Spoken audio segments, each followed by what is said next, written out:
Okay, hello and welcome everyone to this live intraday strategy webinar on SB Trade Desk. Today is Tuesday, May 12th.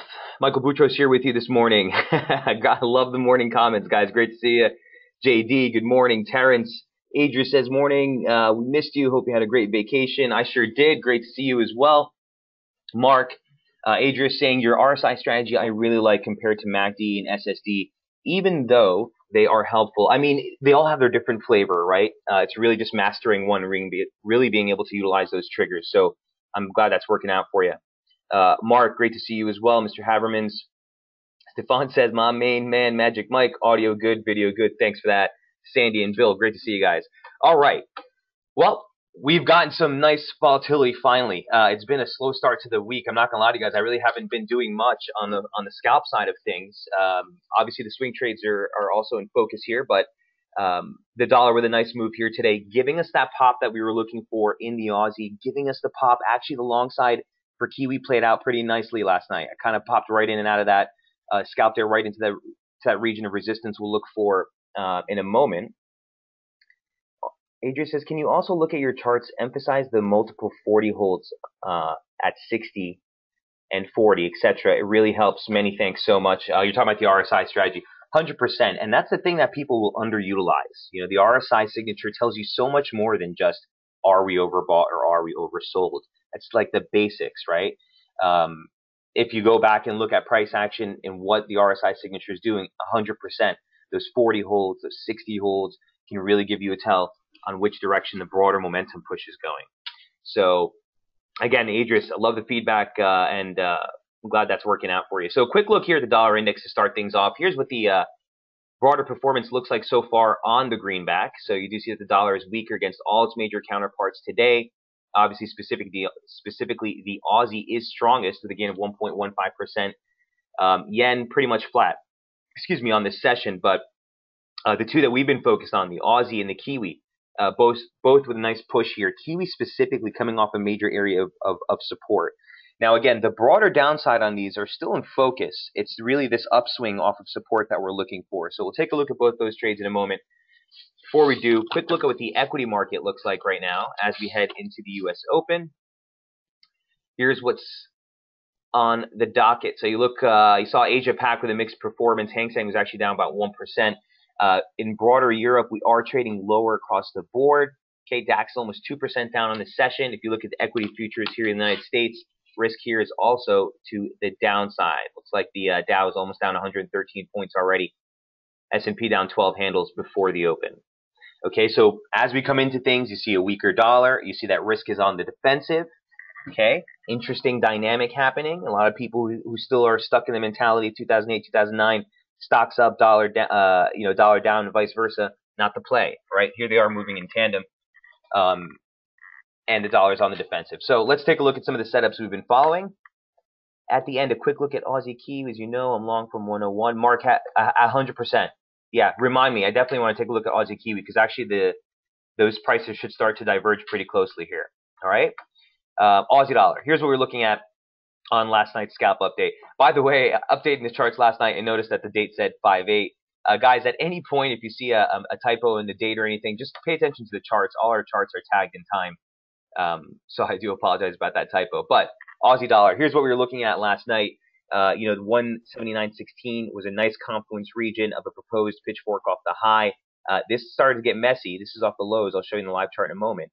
But the breakthrough here came with the trigger, and this thing blasted right off into that 79.70 level. Okay, we even probed a little bit higher. Here's what the Aussie looks like. First on the daily.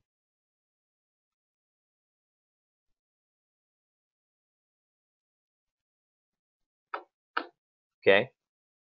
I just want to bring your attention this formation that we're currently in. Okay, so we're still within that monthly opening range that we talked about yesterday in the webinar. Momentum with the defense of that same support trigger we've been watching. Obviously, we've got a break there, guys, but you've got multiple touches. This is going to be a 3-point touch till here. This is a 4-point touch now.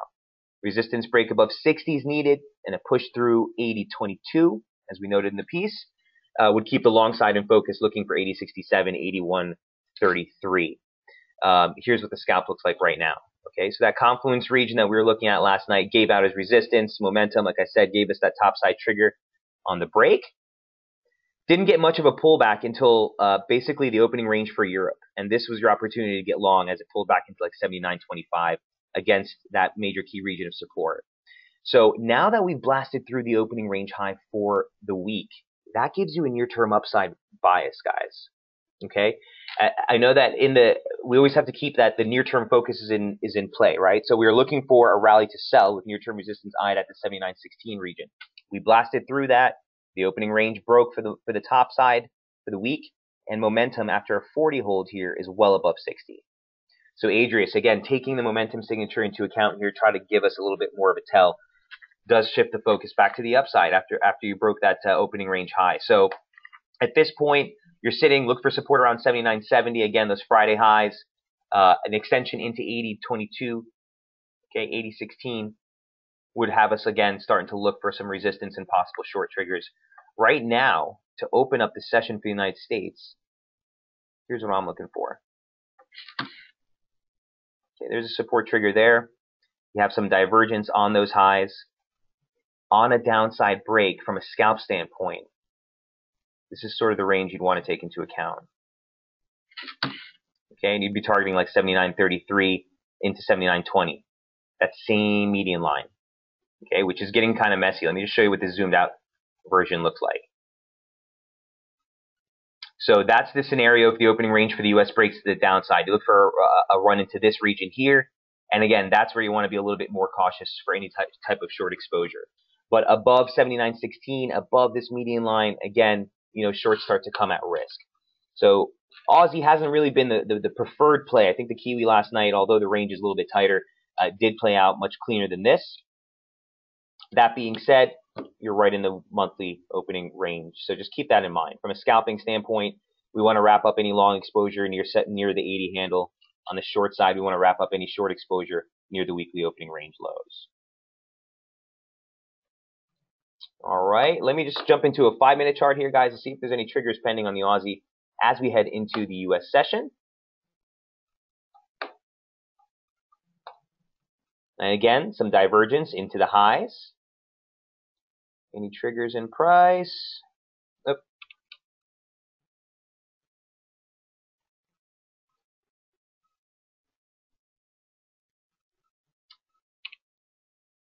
That doesn't look good. Let's see this one. So we're looking for points, right, guys? We're looking for inflection points. The more tags you have, the more valid the trigger. I don't think I can work with something like that right now. Okay, so there's not really much of a short trigger at this point that we can work with. Well, we'll see what the opening range pans out. Remember, the opening range high for London comes right around that 79.93. We'll see if 79.73 holds. And again, 79.73 is right here. So I'm going to put this on the side here, guys, just for my references. And if we see this start to give out, we'll see if we can't jump into a position here on the Oz. Any more questions on the Oz before we move off? Levels are pretty clean. On a move like this, one other thing you want to take into account, guys, is just a basic retracement off the high to see if we've satisfied some sort of technical stretch. And it looks like if we bring this into a 764, we probably have at least probed into it. Yeah, right at 79.80.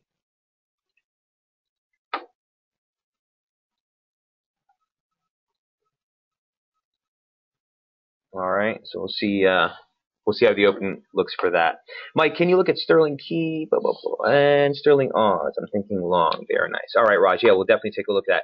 We only have 2 more to get through, so let me just jump through on the Kiwi. Again, that's going to be a preferred setup, but we'll keep our eye here on the Oz. Kiwi dollar, 73. 27, 73.25 was such a huge region of support, and specifically coming into last night, you had 100% an extension from the high. You had 100%. This is a measured move, okay, for the head and shoulders break that we got. So a nice objective measured move. And then basic median line support came right in here as well. You got some divergence into the lows.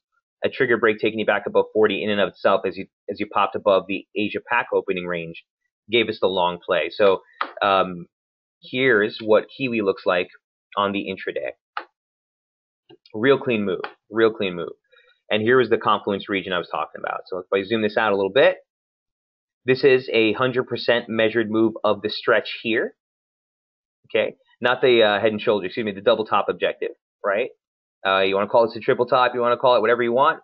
2 runs into it, you measured move from off the low, 100% off that gives you 73.27, excuse me, and that is the exact low.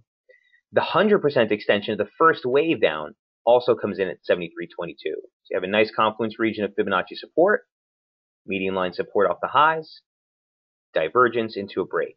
So where is this thing going from here, Mike? What's the question? That's the question at hand. At this point, you've come from sub 40, you failed to hold above 60. So unlike the Aussie, which already broke the weekly opening range, okay, this hasn't even scratched the surface, right? Much, much different picture, which is why the Aussie Kiwi, I think, is going to be very interesting. Mark, we'll definitely take a look at that. But my point being is the broader downside focus still remains in play. Here's what the daily looks like, right? This thing has collapsed through some major, major support. You can't put it outside of the realm of possibility for this thing to still make a rally to 74.50 on these major breaks. And certainly we'll take a look at some of the sterling crosses, which have made huge breaks. You know, you have to wait for the rebound to give you some sort of conviction level to get back into. But the broader downside focus remains in play below that highlighted region we put on yesterday's daily chart. Adria says, I keep hearing you say cleaner. What does that mean when you say cleaner? Good question, Adrius. I'm basically talking about the technical play. So when we map out these levels, when we map out these structures, we want the market price to actually respond to these. We need to see inflections. We need to see a hold of these support regions and some rebound in price, let's say. So when price starts to go through the levels and they're reacting, okay, when you're seeing this type of play right here, we're at a major inflection support, I want to see that rebound. That's a clean rebound, right? Whereas sometimes you get stuff like this. This is not so clean, right? Breakthrough and it comes through. Does that answer the question? This wouldn't be a clean break right here of this formation, right? That median line, that wasn't a very clean break, you'd say, Adrius, right? But if I look at something like, I don't know, euro dollar, that break we saw last night, right? That's a clean break. One shot deal. As soon as the market, as soon as the bid started coming off right below that trend line, it was a domino effect. It sort of just cascades. And that's a clean break. Okay, so we're looking for the price action to really follow through on the levels that we're looking at. Does that make sense? Adrian says, oh, dang, wow, yes, I understand. All right, right on. And not only that, look what happened when it broke. It came into key support. This was the bearish invalidation, or the bullish invalidation level, rather. As soon as we broke to the top side, look where the resistance found. The exact level that we highlighted, what 112.76, almost to the pip. That's a clean play. So, and that's the thing, guys. I'd rather put out more trade setups for you on the intraday page, and we just got to cherry pick, which ones are giving us the cleanest setups, or which ones are giving us the best performance, let's say, on the setup that we've highlighted. So you want to be cherry picking which ones of those that you're actually getting involved in. But we'll go over the euro in a moment. We kind of jumped the gun there, but I hope that that's an example for you there on that. Where were we? Kiwi dollar. So on the Kiwi, I'm still looking, possibly could get a rally back into the median line here. I would look for initial resistance around 74.19, and that's where I'd start to look for some short triggers. I can't really get on board, guys, trying to get too cute on shorting this from here. It is a breakdown, but there's a couple things I just want to highlight. A, this is a confluence region of support. We highlighted this yesterday. You're basically looking at some median lines that date back to the October stretch lows there. And also the current operative median line for the formation that we're in.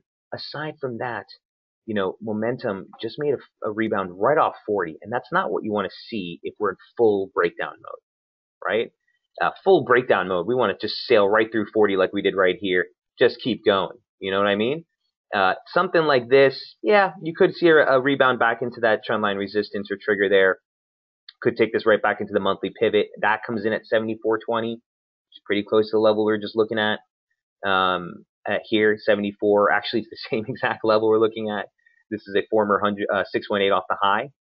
And now that we know that the 100 caught the low, that's an operative level we want to look at. Another simple way to find where you want to start looking to the downside is just a basic retracement. And remember, we never want to do this until we know that there's an affirmed low in price. And how do I know that? How do I feel comfortable that I can start to take a retracement off of this level? Very simple. Look at two things. I look and see if we have had any opening range breaks for the session to the upside. And I want to see what the momentum signature is doing. And certainly this is the biggest change in momentum that we've seen so far this week. So now that we've made this rebound, we've highlighted key support. Like I said, a quick retracement might do us some good. First, I'll start off with the far out retracement of the broader move. See where a basic 236 comes in. Oh, look at that, 74.25. We're already looking at that level. Cool. What's next? So I want to see what the move looks like from the week. Just from the gap open. Well, where's the 50 and 60 come in? Well, stop traffic, 74.25 again. 618, 74.50.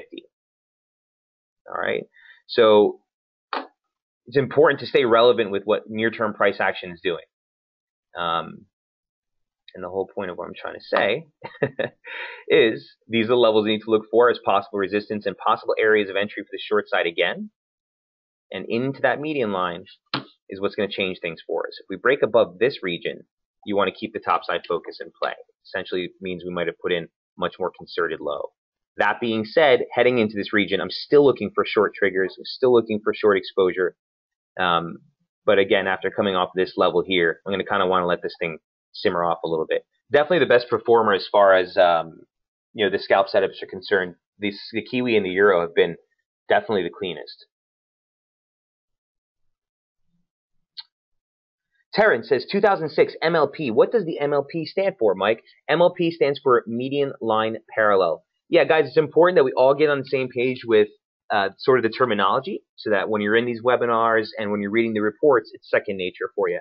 So anytime you see ML, it means the median line. So that inherently means the center line for the pitchfork. Not this, but this. This is the ML, the median line. And MLP is just median line parallel. So that would be the upper median line parallel.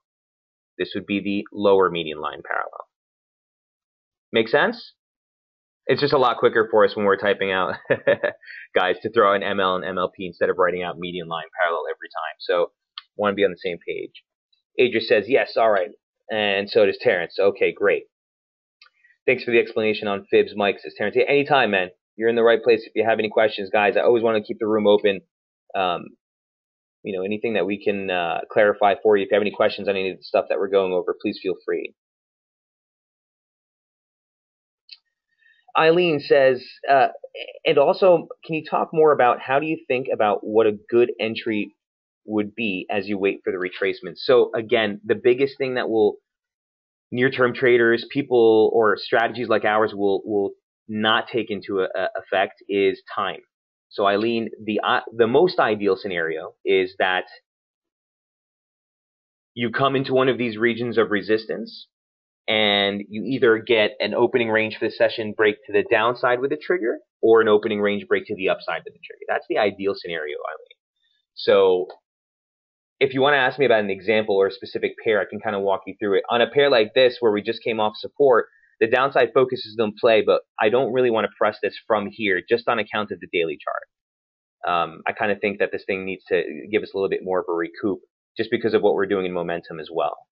So I'm kind of putting the Kiwi on the side. It's been very nice to us over the last 2 weeks, so I don't want to press it too hard. The Euro is one where I think is very interesting. And here's what the Euro dollar looks like. A on the daily, okay, which is setting up just an absolutely beautiful monthly opening range. And then B on the intraday, you guys just saw, super clean, right? Doesn't really get much cleaner than this. So JD, great to see you in the room. I think you just wrote my name there. Let me know if you have any questions for me. And I have a question here from Bill. I'm new. How do I use the pitchfork? So I don't really want you to stress the use of the pitchfork per se. We went over this, touched over it very lightly yesterday in the public webinar, but it's just the same thing, Bill, as trendline analysis. If you understand trendline analysis, median line analysis is just an add-on. Okay, it's just an alteration to that same type of strategy. The only thing that the pitchfork does for you is that it adds the bisector. So you've already highlighted the high, the low, the slope, and this will add the bisector for you.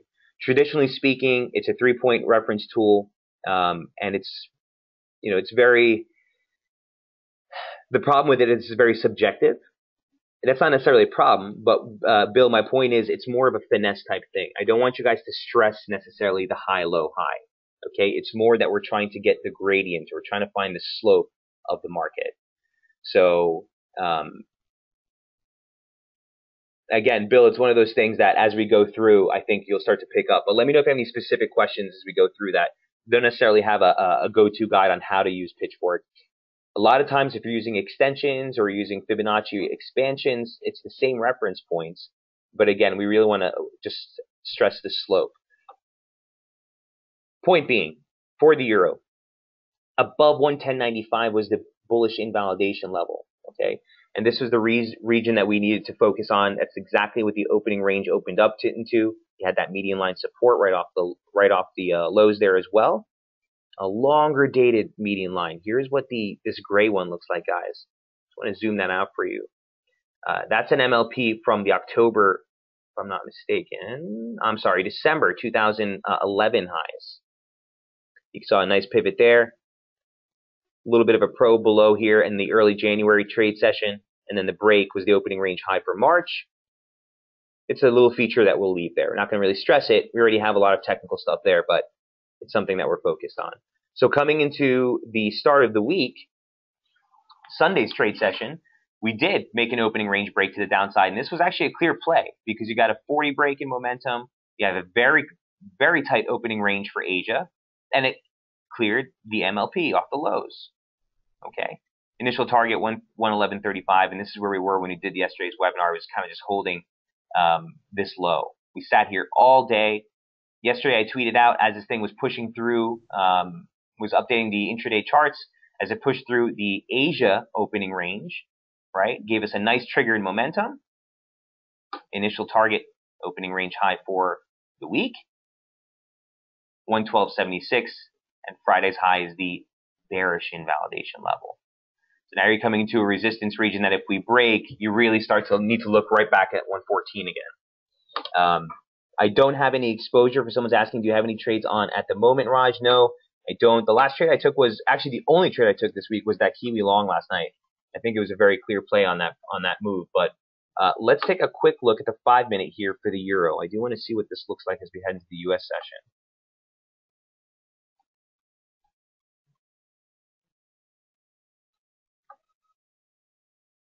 Take the high in price. That's your trigger. Remember, when you're looking at the oscillator, guys, nothing matters until that candle closes. Nothing. So if you're looking at a 5-minute chart and you're looking for a trigger break, you need to see that 5-minute candle close.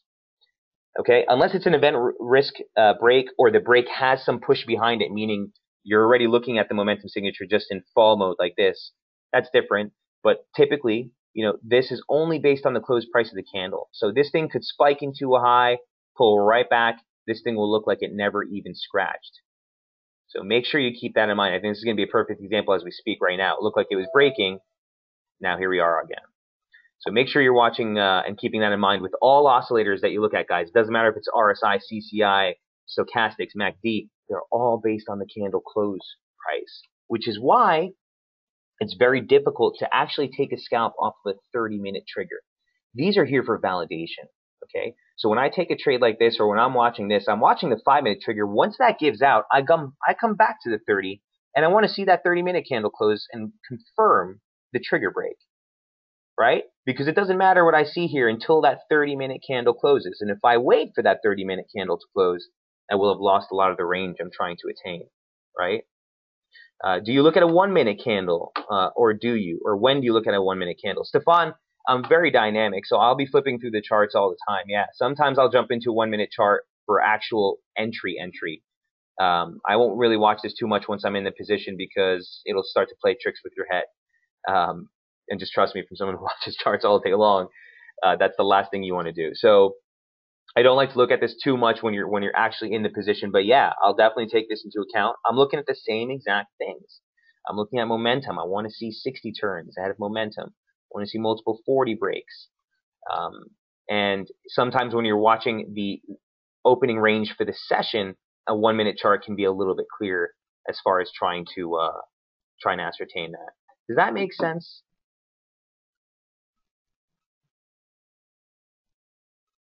I want to make sure we're on the same page. Mark says, yeah, I don't know. The euro doesn't feel right for lower. I don't know why. Scratch that. He says, hello. Well, again, doesn't matter what we feel. And Mark, and I don't mean to pick on you, Mark, but I've been in your sentiment 1,000 times. What we think, what we feel, scratch that. Throw it right out the window, guys. I know it's a hard thing. It's easy for me to say that to you guys when you're trading, but when I'm in a position, I try to keep as an objective view as possible. And the only way I do that is just by focusing on what price is doing. I don't want to watch CNBC all day. I don't want to hear the headlines. All that matters is what's the event risk on tap when it is, and what do the technicals say. That's it.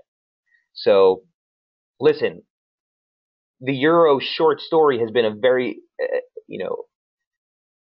newsworthy thing, right? And I think that's been part of the problem which is propagating this rally here. At the end of the day, we're in a very clean monthly opening range above 110.95. Yeah, I can't get too bearish, period. But you know what, Mark? If 110.95 gives out and this thing breaks to the downside, doesn't matter what I think. We're right on the short side of the trade. There's no point fighting it, right? But right now, the momentum signature, everything, there's really nothing to put the short side fully into effect again, in my personal opinion, for the near term. Obviously, the broader downtrend is in play. Guys, from the fundamental standpoint, no one's going to take that away from Europe. There is still tons of risk there, okay? And with the ECB just embarking on further easing, 100%, definitely going to see the euro probably take another hit here. And especially as the monetary policy divergences increase, meaning once we see the Fed start to put us on a glide path towards higher rates, we've already heard the RBA sort of scratch, oh, we can cut rates again, which you saw the Aussie rally, right? And those diverging policies away from what the ECB is doing, which is just starting to push the gas on easing, we're probably going to see the euro much, much lower. But right now, where we are, to start off the month, to start off the week, to start off the session, these are the levels that matter. And that's why for us as near-term traders, I don't need to worry about that broader scope. Yeah, all the fundamentals, that'll pay now. We'll play that in due time. But right now, all I know is that there was a nice break here. It took out the weekly opening range high. You got to be wary on long side exposure. We just went way into overbought condition, right? So I hope, again, that offers some clarity, Dean.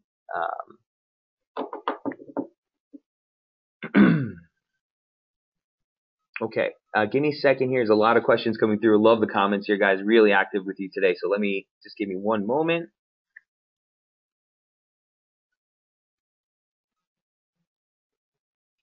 JD says, sorry, quick fingers. Mike, I know it may be difficult, but is it possible to put your actual triggers, not stops or scale outs, in on Twitter feed? I seem to be missing most of your trades. JD, what I can do is once I take a position or once I jump in, I do sometimes will tweet the entry. But the problem is this. I really get concerned about doing that, guys, because of the nature of the strategy. And a lot of guys will have it's just going to be inherent that some of the guys will jump into the position and start to chase that. And that's the last thing I want to encourage people to do. It's one of the main reasons I really don't like tweeting entries, guys, because if the market's already like 10, 15 pips off the entry, I tweet that. Now someone kind of sees that and jumps in. I don't want to encourage that kind of chasing behavior. So I'd rather that we go over the triggers here. You have it all in front of you right as we enter the session. And if it breaks, you know what to do.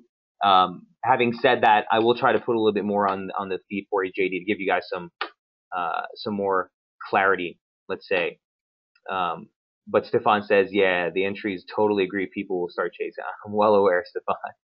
I've been doing this for a long time, and I've made that mistake before. So we want to try to encourage. I'd rather you guys have a much better understanding of the strategy than me having to hold your hand. Richard says, are there 2 or 3 horizontals to define the weekly range? Are there 2 or 3 horizontals to define the weekly range? They'll be just a high-low, Rich. How do you designate the weekly opening range? It has dashed on the 30-minute chart. Oh, okay. Richard, so when you're looking at my charts, man, I always have a vertical line of where the week starts, and I always have it tagged as the Sunday open. So this is the opening range high here for the week until we broke it, and the opening range low stretched into here. I don't want you to stress time as much as price. Okay? So when we're looking for those weekly opening ranges, it might be a Sunday, Monday stretch that puts that high low in play. It might be it might last into late Tuesday afternoon for the Asia session. What you're looking for is the market to push into a level, come back, and defend one of those. So for example, we opened the week, we pressed this resistance, it held, we broke, this was support, we came back to test the highs, and once we failed, that's what I marked as, okay, that's what I'm going to watch right now, as the opening range, the initial opening range for the week. As we came back, stopped traffic, the opening range held, and we sat there all New York session into the Asia open. Now that we've made this break, he says, okay, so it looks like the dotted lines are in the 30-minute. Understood. Yeah, Richard, I don't want you necessarily to label just the dotted lines as the opening ranges, because not all the dotted lines are opening ranges. Some of them are just simple soft targets. Let me take a step back. For anyone who's new to the room, when you're looking on the intraday charts, a dashed line represents either an opening range high or low, or a simple pivot in price. So when we're looking to scalp, or we're looking at intraday price action, the study of price action, you want to go back and see what levels have offered inflection points, meaning I call them low tolerance level, meaning the market doesn't like to stay there, right? When we get here, we either get a kick right off it or we get a break right through it. You're not going to see a lot of dilly-dally.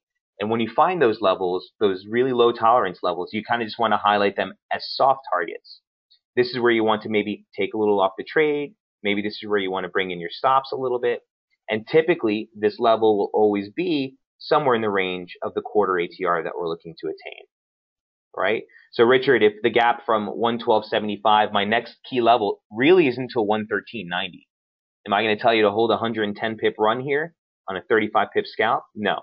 So, in between that level, hey, 113.23, that offered a pretty nice inflection. That was actually an opening range low for Asia. And actually, you saw some inflection in price there. So those dashed lines could mean either or. For example, this was the opening range low for this week, starting on the 25th or starting on the 26th of, what was that, April. That was the opening range for that week, but it's also an inflection in price, right? It was a previous weekly high. So does that make sense, Richard? He says, okay, the dotted line is your cursor, not the line on the chart. So now I understand. Many thanks. Hey, you're more than welcome. He says, yes, great. Right on, Rich. Good to see you in the room as always, sir.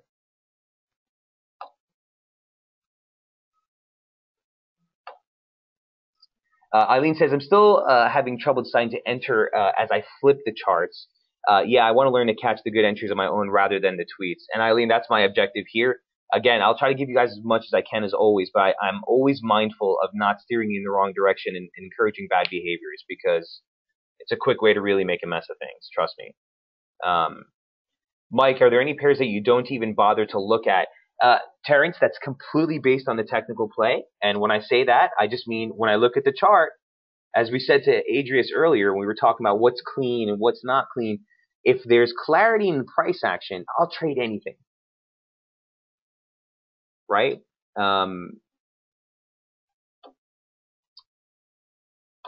Who's that question from? I think Terrence. If the technical clarity is there, man, I'll trade anything. It doesn't matter if it's seashells, right? If price action is giving us clear movements and there's clear glide slope, we have very, very clear levels that are mapped out, our retracements are being reacted to nicely, yeah, it doesn't matter. I can tell you from experience, the exotics can be very difficult. Sterling CAD, this is not something I'll watch on a daily basis, but guys, if you remember, for those of you who've been with SB for a while now, there was a 3-week stretch. We were all over Sterling CAD. And it was back here, I think early February, as we were peaking out towards a major resistance on the daily chart.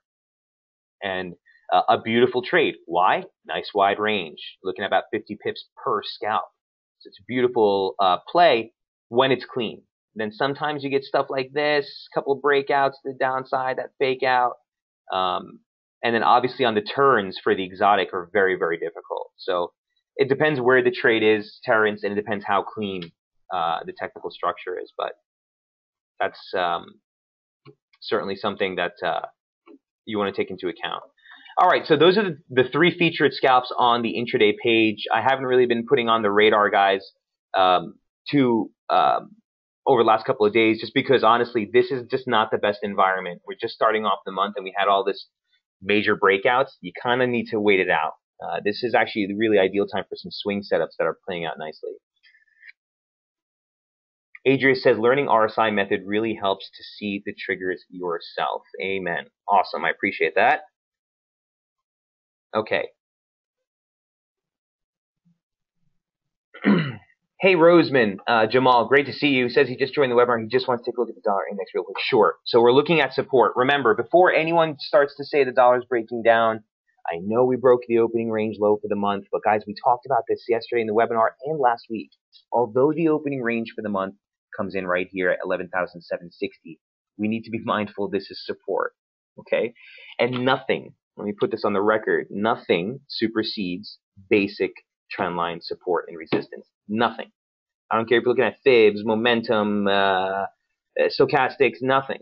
Okay, nothing matters more than support and resistance. So although the opening range low is here, this is the stretch low for April. It's the exact stretch low for February on the opening range and the final pivot there at the end of the month. And it's a basic 236 retracement. Okay, that's off the low from July. So either way you look at it, this is what I need to see on a closed basis to validate the dollar breakdown. And again, if that comes in confluence with a break below 40 in momentum here on this trigger, all the more reason. Okay? Bearish invalidation is very simple. It's basically this trend line, i.e. the opening range high for the week. Okay, and if we see a topside break there, you're basically looking for a rally back into like 11,951 here. So today's going to be critical. We'll be watching this. Remember, as far as event risk is concerned, heading into tomorrow, we do get the advanced retail sales print out of the United States, which is probably going to be the biggest read this week. So be mindful of that event risk heading into tomorrow's U.S. session. We'll give you guys an update, obviously, in the webinar tomorrow as that data comes out. All right. So I hope that helps, Roseman. So we went over euro, sterling, gold, still same range. There's nothing much to say on this. Okay. Got to see that topside break of the median line resistance. We pushed through it today, a 50 break in momentum and a close above this region, basically looking for 1204. This region right here. And again, gold is not necessarily something I scalp on an intraday basis anymore. It's been a couple of years, but just it's been an interest of mine, and I follow it very closely. So certainly these levels, a little bit more of a medium-term setup here for gold. Hey, you're more than welcome, Jamal. Good to see you in the room. All right, now let's jump into all of your questions. I'm excited because there's a lot of pairs you guys want to look at here. I haven't even considered yet. First things first, Mark. Here's what Aussie Kiwi looks like, man. The daily is having us at resistance right here at the 618. You know who watches this very closely? My good friend David Song loves this pair. He's more on the longer term bearish camp of it, but I can't refute the fact that the break above 103.20 and specifically 105.10 really changed everything for the pair. I do think that this can mount a pretty solid rally. And why do I think that, guys? From what the technicals are suggesting. And what are the technicals suggesting? Here's a couple things you want to look for. Look at the massive divergence that we saw in momentum. I mean, you guys, we don't see divergence on this scale quite this often. Some of the sterling crosses exemplified this before the breakout. That's huge. Okay. So not only is it multi-month divergence, even on the last stretch here, okay, you had some pretty nice divergence. Bring it into a close if you can't tell. Line chart gives you some clarity. Okay, lower low slightly, much higher low. Way steeper low, higher low. And again, on one of the reference points sub 30, one of the reference points above 30, those are pretty strong triggers. Same thing on the short side. The reference point is above 70 and the other reference point is below 70. That's a good bearish divergence. So the momentum signature looks like we're turning, right? I don't think we're going to dispute that. All right, cool. Well, we also had a multi-month trigger. It's only a 2-point tag, but that broke with confluence of 50.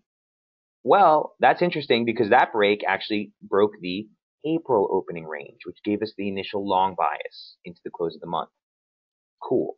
Well, now we're looking at the first 60 break this year.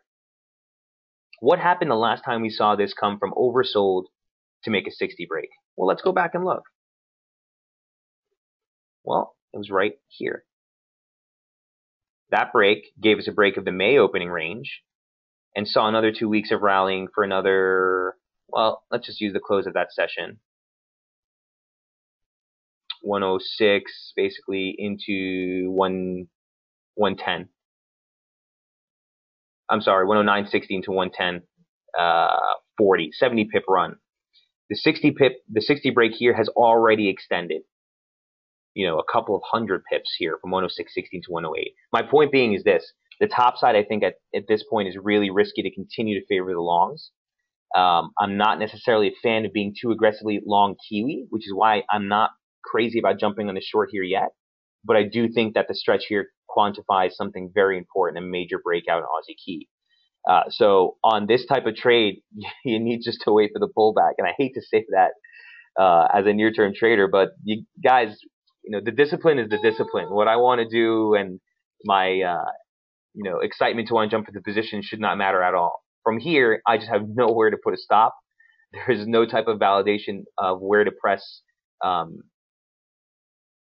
the entries against. So there's not really much of a play here for me at this juncture specifically. I would love to see a pullback back into like 106.65. Nice cushion region there, former median line resistance. That might be a nice area to possibly try to jump the long side again. Or, honestly, it needs to be a break above this trend line, which is actually just a basic trend line support off the 2014 low, the initial low there.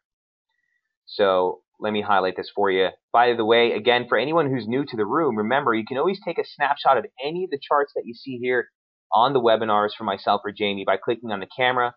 If I'm not mistaken, I believe it's the top right-hand corner of your GoToWebinar screen here. You should see a picture of a camera. You can always click on that and get a free shot of any of the charts that you need here for future reference. All right, but Mark, that's sort of what I'm looking at with Aussie Ki. I would love to get on the long side here on a pullback, but this is the 618 retracement, key retracement, remember, of the entire range. It's the R2 monthly pivot. It's that trend line off of the 2014 low. I can't tell you to get long into resistance, and at the same time, a short play puts you sort of at odds with the Kiwi there. Let's see what the intraday looks like. Near term, you actually might have some plays on the short. So you can tell I haven't looked at this chart on intraday in quite some time here since the start of the month. So bear with me 1 second. Let's see if we can't tack on some quick levels for you.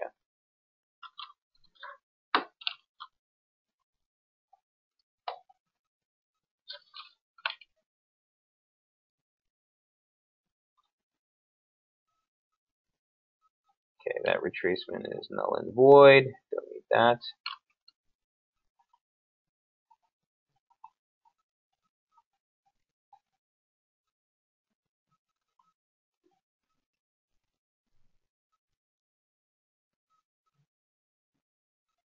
Mark says, very helpful. Took a snapshot, of course. I might close the trade and watch the 200 and 106.65. Of course, for me, I could risk a few pips and short. Yeah, I mean, there's nothing wrong with fading a move, guys. And again, I don't want to, intimidate anyone out of a position. It's just for me, playing the downside of a stretch like this, you gotta be super cautious. If you get cocky with something like this, guys, you can undo the last 10 good trades you made, and it's a damn shame. So we want to make sure we're staying very, very objective in our trades and, knowing when to press and when not to press. And when I mean press, guys, I mean up the leverage is something that we don't talk about enough here. It's very subjective, but it's something you need to keep in mind on every trade you make. If you're trading with a standardized lot system on every single position, I start to get a little concerned. You've got to be more dynamic, especially when you're near-term trading. The more conviction and quote-unquote, Adrius, the cleaner the setup is, that's where the leverage starts to come into play. Obviously, you should have an idea typically of what you want to trade per scalp, especially on a near-term strategy. But being dynamic with that, so that the ones that you don't have, aren't necessarily your ideal setups. Those, if they do come against you, or you take a stop, the damage is minimal, right? Whereas if we have a clean structure break like we did on the Euro or the Kiwi rally last night, those are trades you want to press, I think. I mean, those are ones that have such clarity as far as the trigger and where we are in price, you can up the leverage on it. A trade like this where I'm fading an obvious uptrend, trying to call a high is never going to be advisable. So I would like to see a little bit more of a market turnaround. I'm not going to lie to you, Mark. It looks like you are getting some divergence here into the highs, but these ongoing divergences can continue to play out for days before they break. So we can get ongoing divergence as this thing travels right up into 108.56. I got nowhere to put a stop right now. So I would need to see maybe an opening range break here for the U.S. session, maybe 8:30 or 9:30, 10:30 break below 107.86. Even with that, you have like a 60 pip, 170 pip stop. It's tough. It's tough to warrant anything right here on Aussie Key. I'd really just be focused on a pullback more towards the 200-day moving average. You're right. I have that at 107, Mark. 106.60 would be also a nice level. And not only that, one other thing I want to see is a little bit more of a topping here. If we do get a couple of downside triggers, tack on a quick retracement. See where that 236 comes in. In fact, just for argument's sake, we have no validation, guys. By the way, this is a high. I'm just doing this as a drill, just to see where the 236 comes in. And look where it comes in. Same region. Same region. So, uptrend at resistance, Aussie Key. Mark says, yeah, probably better to use the capital in a clear set. Exactly, yeah. I agree on that one. Adria says, yes, you have no idea today knowing what cleaner means to me. LOL. I'm glad we're on the same page, Adrius. Very helpful to say it again. Thanks. Hey, you're more than welcome, Mark. All right. I do want to go over some of these questions. Raj, I'm long sterling Oz from current level. I'm waiting to enter sterling key, but it never retraces far enough for me to get in. It always has a little pause and then shoots off. What do you do? How do you catch the nice entry? Raj, very simple question, man. If you miss the entry, you can't take the trade. Here's what the pound looks like. I'm going to look at the pound Aussie and pound Kiwi for sure. But this is something I was talking about with Jamie earlier today, and I really think you need to be very, very cautious on this stretch here. So the sterling, massive break. Obviously, the vote went, as I wouldn't say as expected, but it went as it should have gone. Let's just say that. We averted some crisis there, yada yada. The fundamentals look good. You got a nice little pop in the pound. Where we are right now in price, you could see a little bit of a setback for sure. And on a trade like this, something that me and Jamie, were talking about earlier today, is we really got to be patient and wait for the pullbacks. Exactly for the reason you just said, Raj. When the market doesn't give you these, okay, let me jump into the intraday chart. Maybe it'll be clearer for me to explain. When the market gives you really shallow pullbacks like this, and the stretches are so outright, it tells you something about the broader momentum on the trade. Okay? If you look at the momentum signature off the lows from the oversold condition that we got, every pullback, 40, 60 break, almost 70 cat tag, 40, 70 break, not even into 40, 70 break, not even into 50, 70 break. That just means there's so much buying going on within it. So much, the cascading effect is very smooth. The trade is looking very nice. The problem is, though, when that clears out, the pullbacks are vicious. The pullbacks are vicious. And that's when you get things like this. Okay? You don't want to put it past the pound to do anything. Guys, over the years, this has been known amongst traders as the professionally traded market. It's one of the also one of the highest volume traded currencies out there. And a lot of pros are really specifically, there are guys who are just cable traders, literally. That's all they do is trade sterling. So it's been known. It's a pair that runs stops. It'll run through support and reverse. It'll run through, a trend line resistance and reverse. So we want to make sure that we know what we're dealing with. I'm just trying to give a picture here. That being said, the high that we made today, and the resistance we're pushing through, is something I'm watching. You're looking at this median line here off the lows. We probe through it, but again, remember, the only thing that matters is the close price on the daily chart. So if we take this again into a line chart, caught the peak exactly for the April rally. On a closed basis, today is going to be very critical. Okay, on a stretch, when I say stretch, I just mean the high or low in price. Look where the high came in. Right at the operative formation. So at this point on this type of stretch, yeah, you could see a little bit of give back in the pound. A topside break does look for the major level, which is basically 157.88 to 158.20, this region. Really clear pivot in price, right? And a 618 extension off the high. Entries for the long side. Where's the best entry for the long side? Basically looking at this region right here. And what it's defined by is a couple of different things. Okay, it's the low that you made for December. It's the high that you made for April. It's right around 54.90. On the intraday chart, the support really starts to come in just lower at 54.60. I'm sorry. Where is it? Oh, I didn't transfer that chart. Sorry, guys. I added some stuff onto here, and it's not here now. I think it was a retracement off last week's low.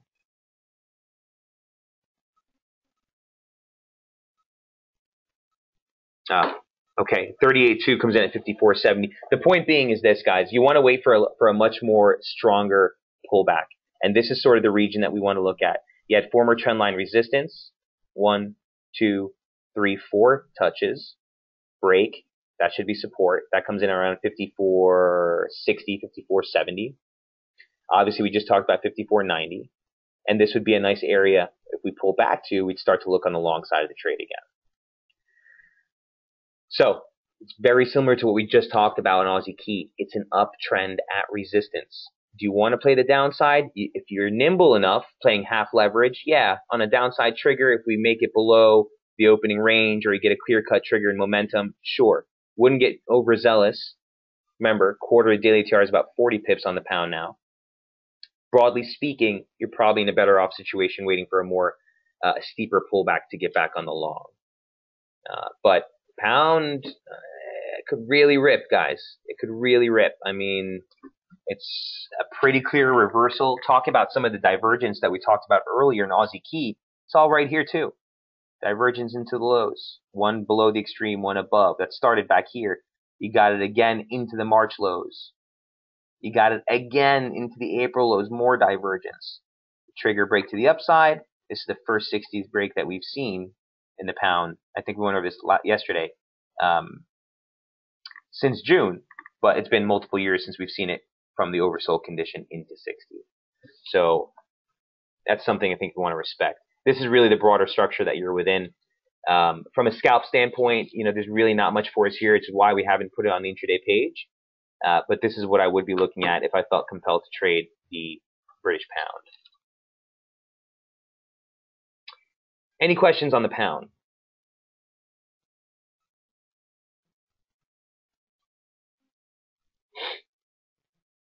On the sterling chart, so is the RSI 40 back, RSI 40 to 50 back to 60 to 70 mean? Okay, so if RSI comes into 40 and holds, that means the broader uptrend is still in focus. Every time you see a 60 break, that reaffirms that assumption, right? So Adrius, the first thing you want to do when a trade comes back from overbought or from 70 or from 60, as we head into this region here, is you want to see where the pullback finds support. If the pullback goes right through 40 into the downside, that tells you that we're still either in a ranging market or the momentum is turned over. If the pullback finds support at 40 like this and goes right through 60 again, you got to keep looking higher. And, guys, don't take my word for anything. Go back and you can see this yourself in price. All I got to do is go back and scroll, and you can see, oh, wow, since we hit the lows here, every pullback, 40 support, 40 support, 40 support, 40 support. Keep looking higher. Well, you broke 40 here. That was an indication. You broke the median line. Momentum's turning over. Momentum's turning over. I don't want to be necessarily long anymore, okay? And that pullback came right into oversold condition. You really don't have validation here unless you break through 60 that things are changing. 60 break. Okay. Looks like we might have put in a low. I don't know that yet. Let's see where the pullback finds support. Okay. The pullback comes in, finds support at 40. Great.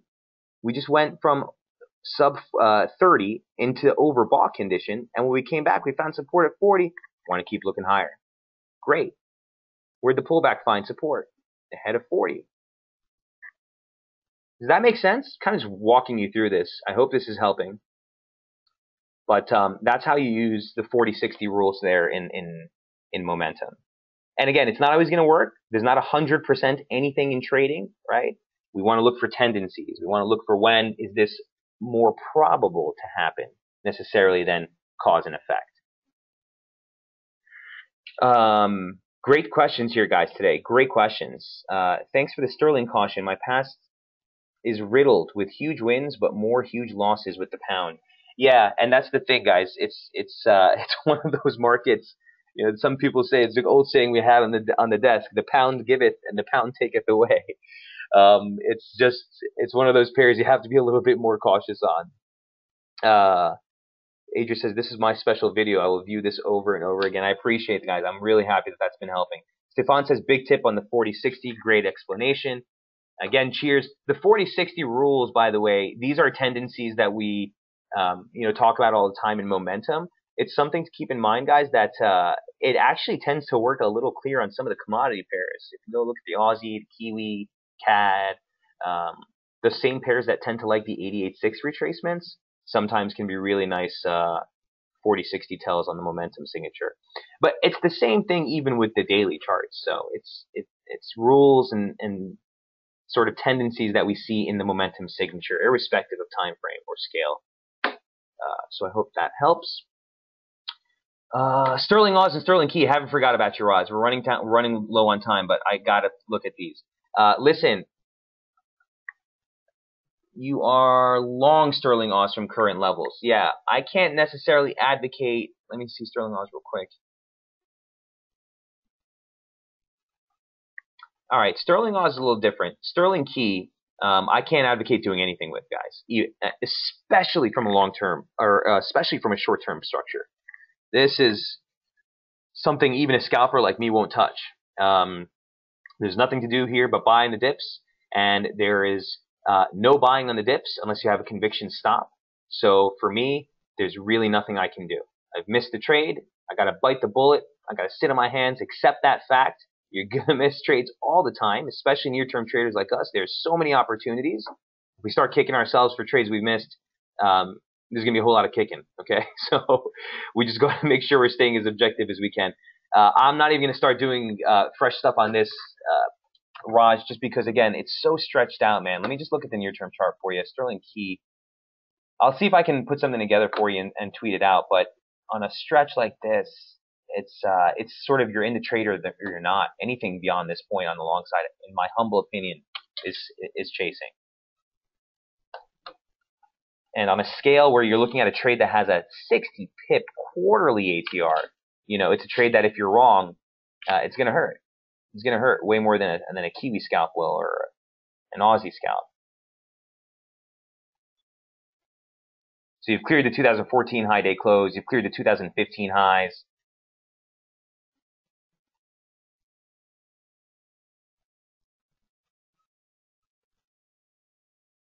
Yeah, I mean, to get back into intraday price action here, we need to go back, into 2014, way back. So let me stick with that daily chart just for a moment and see where I can highlight the next key topside target for you.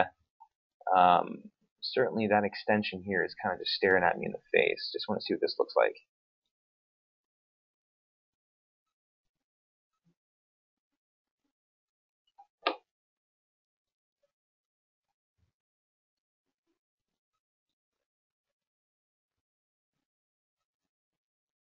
Okay, that's a way far off target, but it's a target nonetheless. On a stretch like this, you're in overbought condition. That's never when you want to fade something. By the way, it's the break back below 70. Since we've been talking about RSI all day, might as well just give you this tidbit. That's the trigger to try to fade a move, guys. Something can stay overbought for a day, a month, a week, a year, a decade. nothing says it needs to come back from overbought condition. It's the process of breaking sub 70. That's your trigger. So just as a disclaimer, for anyone who's looking to fade this or thinks it would be, a cute short here, think again. Okay, you just don't have the technical validity to try a position like that, in my humble opinion, yet. I think it'll be a great position once we do get that trigger, but right now there's nothing to warrant that kind of move. So if anything, Raj, I'd rather you be on the long side. I'm really concerned because I don't know where you're trying to press your stop against.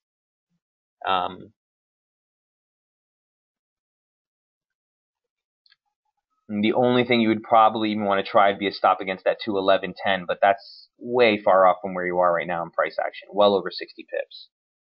So just keep that in mind. Here's a trigger for you that actually looks pretty decent.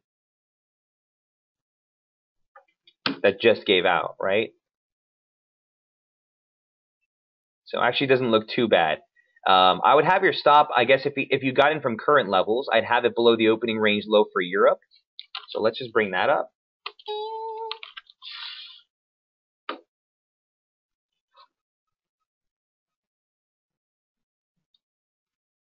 Yeah, that's way down here. It is the opening range for Europe. Listen, near term in price, watch that low at 111.90. If that gives out, you probably could save yourself a good 50, 70, 60 pip run here and just kind of cut the trade. So I'd be watching that low.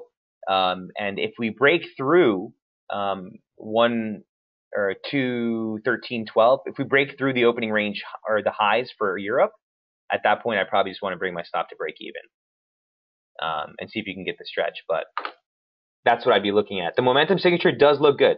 Does look good for a 50 hold here and then a 60 break with this trigger. So I wouldn't bail on the position per se, but just be careful when you're trying to play the long side on a trade that's this far out, guys. I mean, it's all about the stop. It's always about the stop. Where am I going to get out if the trade goes against me is the first thing you always need to keep in mind, because that's the most important thing.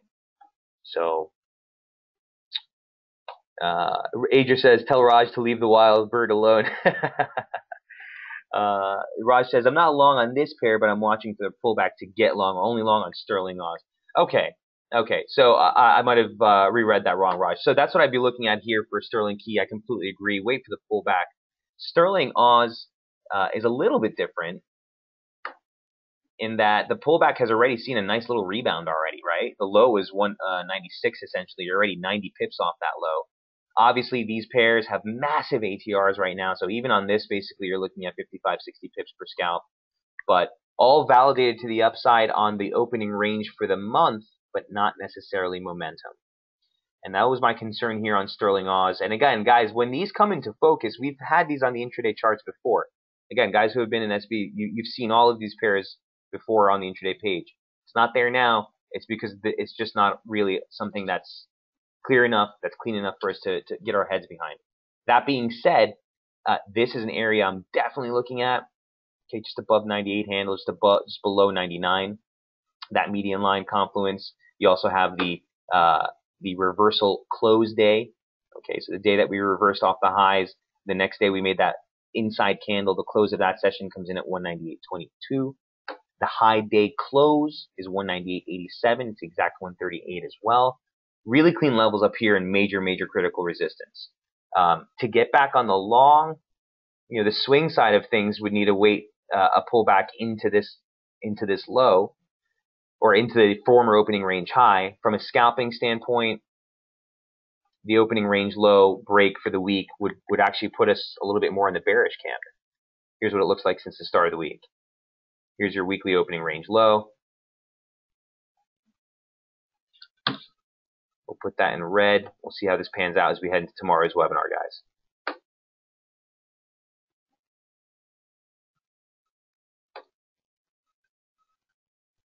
And as far as that resistance, if we see the topside break above 97.50, 97.56, you have still a lot of room into that 50 pip range for 98.05 there. And this is your initial opening range high. Put that in green. All right, so it looks like you have a very clean opening range for the week. I kind of want to see that pan out. You can't invalidate the broader upside bias yet, Remember, just look at the momentum signature. Since the low, we pulled back, a light little pullback to start off last week.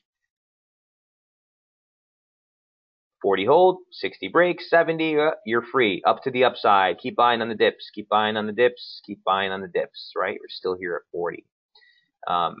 So from this standpoint,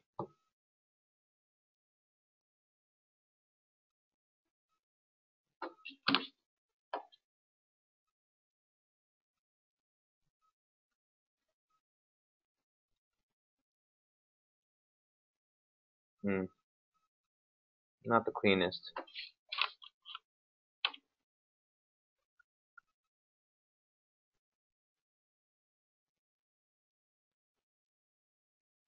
96.17. Okay, so if you're long on this one, Raj, again, I'd have to stop against that low. You sent that message a little earlier in the session, so I'm assuming you're already in the money on this one. That trigger looks pretty decent. Watch the 30-minute and see if that gives out. On the 5, I know I'm spending a lot of time on this, but it's an interesting pair. Let's just bring up Sterling Oz.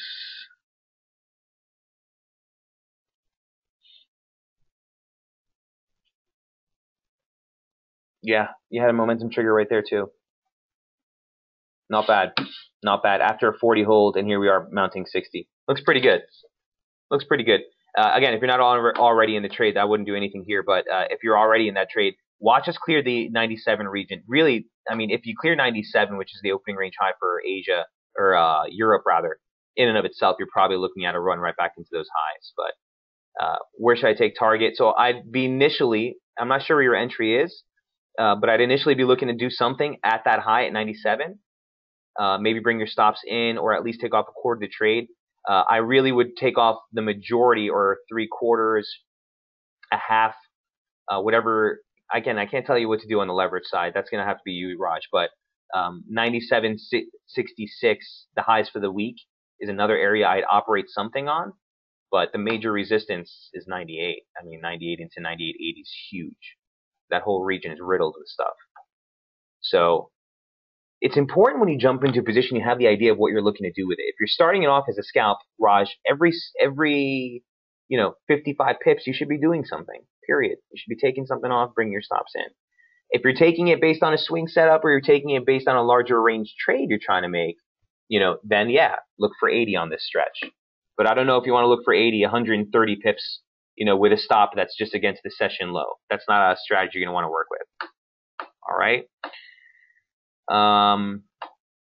All right, we are way over on time. Guys, I hope you found this session helpful. I hope I got everyone's questions. I'm pretty sure I covered all the pairs that were asked in the box here today.